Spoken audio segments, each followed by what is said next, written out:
കേരളത്തിൽ എൻ.ഡി.എ മുന്നണി പ്രബലമായ ഒരു ശക്തിയല്ല. ഒരു മുന്നണി സംവിധാനം എന്നൊക്കെ പറയുന്നുണ്ടെങ്കിൽ പോലും അതിൽ രണ്ട് പാർട്ടികളെ കാര്യമായുള്ളൂ. ഒന്ന് നേതൃത്വം നൽകുന്ന ബി.ജെ.പി ആണ്. രണ്ടാമത്തേത് വെള്ളാപ്പള്ളി നടേശൻ രൂപീകരിച്ച മകൻ തുഷാർ വെള്ളാപ്പള്ളി അധ്യക്ഷനായ ബി.ഡി.ജെ.എസ് ആണ്. പി.സി തോമസിന്റെ പാർട്ടി അതിനകത്തുണ്ടോ പുറത്താണോ എന്നതിനെ കുറിച്ച് എനിക്ക് ധാരണയില്ല. അദ്ദേഹത്തിന്റെ നിലപാടുകൾ ഇടയ്ക്കിടെ മാറിക്കൊണ്ടിരിക്കുന്നത് കൊണ്ട് ഏതെങ്കിലും മുന്നണിയിൽ സ്ഥിരമായി തുടരും എന്ന് പ്രതീക്ഷിക്കാനും വയ്യ.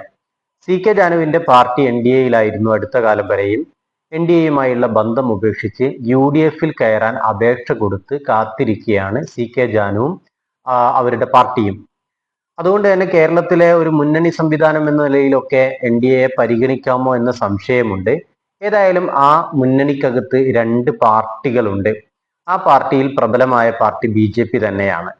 കേരളത്തിൽ ബി.ജെ.പി ഒരു വലിയ രാഷ്ട്രീയ ശക്തിയാണോ? നമുക്ക് കോർപ്പറേഷൻ തെരഞ്ഞെടുപ്പിലെ വിജയത്തെ മുന്നിൽ വെച്ചുകൊണ്ട് തിരുവനന്തപുരത്ത് ഒരു പ്രബല പാർട്ടിയാണ് എന്ന് പറയാം.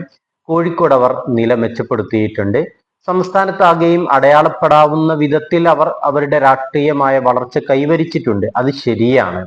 പക്ഷെ അപ്പോഴും ഒരു വളരെ വലിയ ശക്തിയാണ് എന്ന് പറയാവുന്ന, അധികാരം നേടാവുന്ന വിധത്തിലേക്ക് അവർക്ക് ഇപ്പോഴും ആത്മവിശ്വാസം വന്നിട്ടില്ല. പക്ഷെ ഭയപ്പെടേണ്ട ഒന്നുണ്ട്. അതെന്താണ്? മറ്റു പാർട്ടികൾ അഥവാ ഇടതുപക്ഷ ജനാധിപത്യ മുന്നണിയുടെയും ഐക്യജനാധിപത്യ മുന്നണിയുടെയും ഭാഗമായിരിക്കുന്ന ഏതെങ്കിലും പാർട്ടികൾ അവരെ സഹായിക്കുമോ എന്നതാണ്.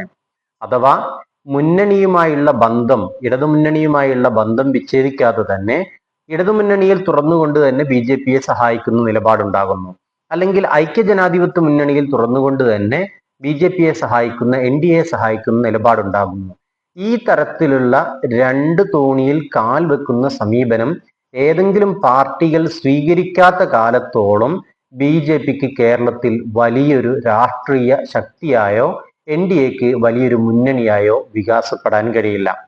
അങ്ങനെ നോക്കുന്ന സമയത്ത് തിരുവനന്തപുരത്തും കോഴിക്കോട്ടുമൊക്കെ ബി.ജെ.പി നേടിയ രാഷ്ട്രീയ വളർച്ച അല്ലെങ്കിൽ വോട്ട് വളർച്ചയെ നമ്മൾ മറ്റു പാർട്ടികളുടെ സഹായം കൊണ്ടാണ് എന്ന് വിലയിരുത്തേണ്ടതുണ്ടോ? ചിലപ്പോൾ അങ്ങനെയും വിലയിരുത്തേണ്ടി വരും. അത് കൃത്യമായ വിശകലനങ്ങളുടെ മാത്രം അടിസ്ഥാനത്തിൽ പറയേണ്ട കാര്യമാണ്. ഏതെല്ലാം പാർട്ടികളിൽ നിന്നാണ് വോട്ടുകൾ ഒഴുകിപ്പോയത് എന്ന്, ഏതെല്ലാം പാർട്ടികൾക്കാണ് വോട്ട് നഷ്ടം ഉണ്ടായത് എന്നതിനെ കുറിച്ച് കൃത്യമായ രേഖകൾ വെച്ച് സംസാരിക്കേണ്ടതുണ്ട്. നമുക്ക് പ്രത്യക്ഷത്തിൽ പറയാവുന്ന ഒരു കാര്യം, മറ്റു പല പാർട്ടികളുടെയും വോട്ടുകൾ കിട്ടിയത് കൊണ്ടാണ് ബി.ജെ.പി തിരുവനന്തപുരം കോർപ്പറേഷനിൽ വിജയിച്ചിട്ടുള്ളത്. അതേപോലെ കോഴിക്കോട് കോർപ്പറേഷനിൽ 14 സീറ്റുകളിലേക്ക് അവർ വളരുകയും ചെയ്തിട്ടുള്ളത്. ഏത് പാർട്ടിയിൽ നിന്നാണ് വോട്ടുകൾ ചോർന്നത് എന്നതിനെ കുറിച്ചുള്ള രേഖകൾ നമുക്ക് പഠിക്കേണ്ടതുണ്ട്. പക്ഷെ ഒരു കാര്യം ഉറപ്പാണ്, കേരളത്തിലെ ബി.ജെ.പി വർദ്ധിതമായ ആത്മവിശ്വാസത്തോടു കൂടിയും വർദ്ധിതമായ രാഷ്ട്രീയ വീര്യത്തോടും കൂടിയാകും 2016 നിയമസഭാ തിരഞ്ഞെടുപ്പിനെ അഭിമുഖീകരിക്കുക. അക്കാര്യത്തിൽ ഒരു സംശയവുമില്ല. കാരണം അവർക്ക് ഇപ്പോൾ കിട്ടിയ വോട്ട് വിഹിതം മുന്നിൽ വെച്ചുകൊണ്ട് അവർക്ക് വേണമെങ്കിൽ ഒരു നിയമസഭാ അംഗത്തെ അല്ലെങ്കിൽ ഒന്നിലേറെ നിയമസഭാ അംഗത്തെ അവകാശപ്പെടാൻ കഴിയുന്ന സ്ഥിതിവിശേഷമുണ്ട്. അങ്ങനെ ആദ്യം അവകാശപ്പെടുകയും പിന്നീട് പതിയെ പതിയെ അതിനനുസൃതമായ രാഷ്ട്രീയവും രാഷ്ട്രീയതരവുമായ സാഹചര്യങ്ങൾ ഉരുത്തിരിഞ്ഞു വരികയും അഥവാ ആ വിധത്തിലേക്ക് സാഹചര്യങ്ങളെ മാറ്റിയെടുക്കുകയും ചെയ്തുകൊണ്ടാണ് ഇന്ത്യയിൽ എല്ലായിടത്തും ബി.ജെ.പി വളർച്ച കൈവരിക്കുകയും അധികാരം പിടിക്കുകയും ചെയ്തിട്ടുള്ളത്. അതുകൊണ്ട് മതേതര പാർട്ടികളെ സംബന്ധിച്ചിടത്തോളം ബി.ജെ.പിയെ വെറുമൊരു രാഷ്ട്രീയ പാർട്ടിയായി കണ്ട് വിലയിരുത്താൻ കഴിയില്ല. ആ പാർട്ടി വളർന്ന വിവിധ കാലങ്ങളെ, ആ കാലങ്ങളിൽ അവർ പ്രചാരണ വിഷയമാക്കിയ കാര്യങ്ങളെ, ഇതിനെല്ലാം വിശകലനം ചെയ്തുകൊണ്ട് മാത്രമേ കേരളത്തിലും ബി.ജെ.പിയെ പ്രതിരോധിക്കാൻ കഴിയുകയുള്ളൂ. ബി.ജെ.പി വളരുമ്പോൾ എന്ത് സംഭവിക്കും? ബി.ജെ.പിയിലേക്ക് മറ്റു പാർട്ടികളിൽ നിന്ന് ആളുകൾ ഒഴുകിത്തുടങ്ങും. ഇപ്പോൾ അണികളാണ് ഒഴുകുന്നത് എങ്കിൽ, ഒഴുക്ക് എന്ന് പറയാമോ എന്ന കാര്യത്തിൽ എനിക്ക് ഇപ്പോൾ സംശയമുണ്ട്. എങ്കിൽ പോലും മുൻകാലത്തെ അപേക്ഷിച്ചുകൊണ്ടാണ് ഞാൻ പറയുന്നത്, ഒഴുക്ക് സംഭവിക്കുന്നുണ്ട്. ഇപ്പോൾ അണികളാണ് ഒഴുകിപ്പോകുന്നത് എങ്കിൽ ഭാവിയിൽ നേതാക്കൾ തന്നെ ചെന്ന് ചേരാവുന്ന ഇടമായി ബി.ജെ.പിയെ കാണുകയും അവിടെ അംഗത്വം സ്വീകരിക്കുകയും അതിന്റെ നേതാക്കളായി മാറുകയും ചെയ്യും. എളുപ്പത്തിൽ മാറാൻ കഴിയുന്ന സാഹചര്യമാണത്. എന്തുകൊണ്ടാണ് എളുപ്പത്തിൽ മാറാൻ കഴിയുന്നത് പറയുന്നത്? നോക്കൂ, ബി.ജെ.പി എന്ന് പറയുന്നത് കേരളത്തിലെ അധികാര സ്ഥാനങ്ങളിലേക്ക് എത്തിപ്പെടാൻ വലിയ സാധ്യതയില്ലാത്ത പാർട്ടിയാണ്. അതുകൊണ്ട് മാത്രമാണ് പലരും ബി ജെ പിയോട് അടുക്കാൻ മടിച്ചിട്ടുള്ളത്. അല്ലാതെ ബി ജെ പിയുടെ പ്രത്യയശാസ്ത്രമോ ബി ജെ പിയുടെ രാഷ്ട്രീയമോ സ്വീകാര്യമല്ലാത്തത് കൊണ്ടല്ല. ഇനി ഒന്നുകൂടി പറയാം, കടന്നു പറയുകയാണ് എന്ന് വിചാരിക്കേണ്ടതില്ല. B J P B J P ആകാതെ തന്നെയും നരേന്ദ്രമോദിയോട് ആദരവും നരേന്ദ്രമോദിയെ പോലൊരു നേതാവാണ് രാജ്യത്തിൽ ഉണ്ടാവേണ്ടത് എന്നും ആഗ്രഹിക്കുന്ന, അങ്ങനെ ചിന്തിക്കുന്ന ബി ജെ പി ഇതര രാഷ്ട്രീയ പാർട്ടികളിലുള്ള അണികളുടെയും നേതാക്കളുടെയും എണ്ണം തീരെ ചെറുതല്ല എന്നുകൂടി മനസ്സിലാക്കേണ്ടതുണ്ട്. അഥവാ ബി ജെ പി കൊള്ളില്ല, പക്ഷെ നരേന്ദ്രമോദി കൊള്ളാം എന്നാണ്. വിയോജിപ്പോടെ ഇടതുപക്ഷം, വിയോജിപ്പോടെ കോൺഗ്രസ് എന്നൊക്കെ പറയുന്നത് പോലെ വിയോജിപ്പോടെ നരേന്ദ്രമോദി, വിയോജിപ്പോടെ അമിത്ഷാ എന്ന രീതിയിലൊക്കെയുള്ള മനോനില പതിയെ പതിയെ രൂപപ്പെട്ടു വരുന്നുണ്ട്. അതുകൊണ്ട് പ്രത്യക്ഷത്തിൽ പിടിക്കുന്ന കൊടി മറ്റൊന്നായിരിക്കുമ്പോഴും മനസ്സിൽ ബി ജെ പിയുടെ താമരയെ കുടിയിരുത്തിയിട്ടുള്ള, നരേന്ദ്രമോദിയോട് ആദരവോ അതിനപ്പുറത്തേക്ക് നമ്മൾ മറ്റു ഒരർത്ഥത്തിൽ പ്രയോഗിക്കുന്ന ആരാധനയോ ഒക്കെ സൂക്ഷിക്കുന്ന ആളുകളുടെ എണ്ണം കൂടുതലാണ്. കേരളത്തിലും അത്തരത്തിലുള്ള ആളുകളുടെ എണ്ണമുണ്ട്.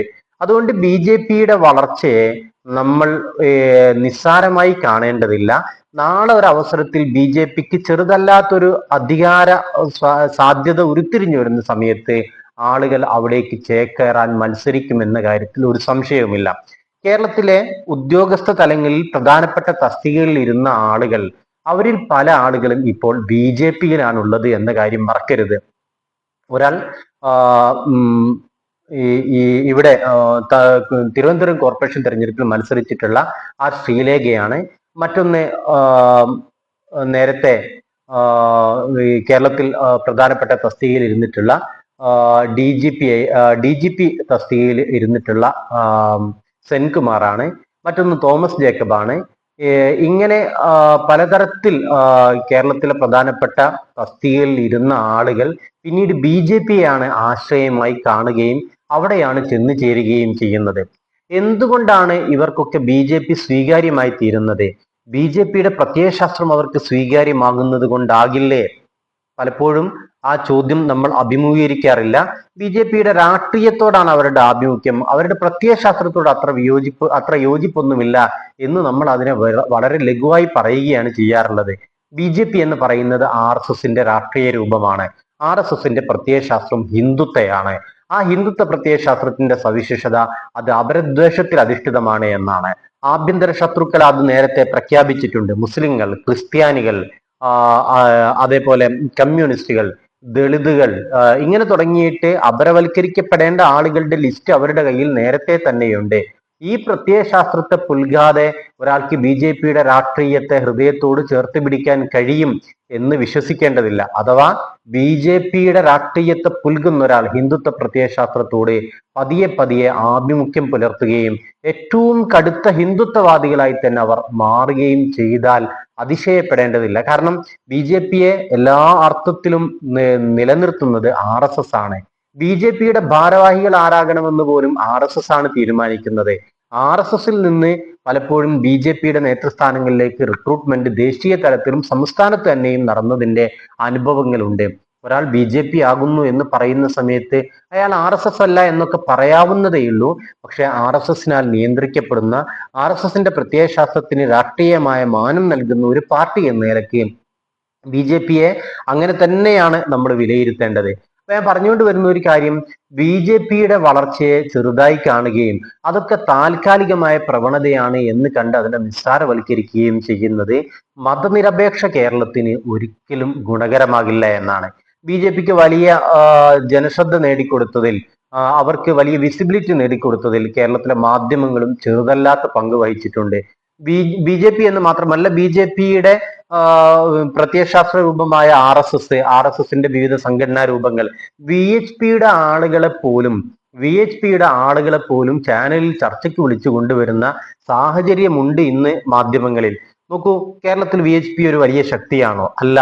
ആർ എസ് എസ് ഇന്ത്യയിൽ ഏറ്റവും കൂടുതൽ ആർ എസ് എസ് ശാഖകളുള്ള ഒരു പ്രദേശം കേരളമാണ് എന്നിരിക്കലും വി എച്ച് പിയെ പോലുള്ള ഒരു സംഘടനയുടെ പ്രതിനിധികൾക്ക് അല്ലെങ്കിൽ ആർ എസ് എസിന്റെ പ്രതിനിധികൾക്ക് കേരളത്തിന്റെ ചാനലുകളിലേക്ക് അടുത്ത കാലം വരെയും പ്രവേശനം ഉണ്ടായിരുന്നില്ല.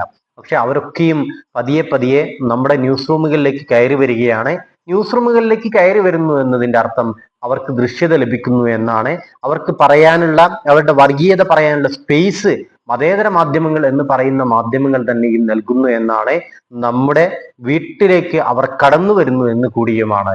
ഈ അർത്ഥത്തിൽ RSSനെ BJPയെ വിലയിരുത്തുകയും ആ BJPയുടെ രാഷ്ട്രീയ നീക്കങ്ങളെ പരാജയപ്പെടുത്തുന്നതിനുള്ള തന്ത്രങ്ങൾ ആവിഷ്കരിക്കുകയും ചെയ്യാനുള്ള ബാധ്യത തീർച്ചയായും ഈ രാജ്യത്തെ രാഷ്ട്രീയ പാർട്ടികൾക്കുണ്ട്.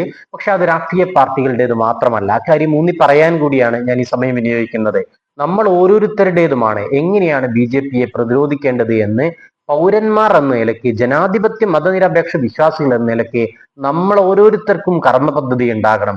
നമ്മൾ ജനാധിപത്യ രാഷ്ട്രീയത്തെക്കുറിച്ച് സംസാരിച്ചു കൊണ്ടേയിരിക്കണം, മതനിരപേക്ഷതയെക്കുറിച്ച് സംസാരിച്ചു കൊണ്ടേയിരിക്കണം, വർഗീയതക്കെതിരെ നമ്മൾ പറഞ്ഞുകൊണ്ടേയിരിക്കണം. വർഗീയമായ ഇടങ്ങളാണ് ഈ പറയുന്ന സംഘടനയുടെ വലിയ ശക്തികേന്ദ്രം എന്ന ബോധ്യത്തോടുകൂടി അത്തരം ശക്തികേന്ദ്രങ്ങളെ ഇല്ലാതാക്കുന്നതിന് വേണ്ടി വർഗീയമായ സകലതിനെയും നിരാകരിക്കാനുള്ള ജനാധിപത്യ മതനിരപേക്ഷ ചുമതല നമ്മൾ ഓരോരുത്തരും പൗരന്മാർ എന്ന നിലയിൽ ഏറ്റെടുക്കുക കൂടി ചെയ്യേണ്ടതുണ്ട്.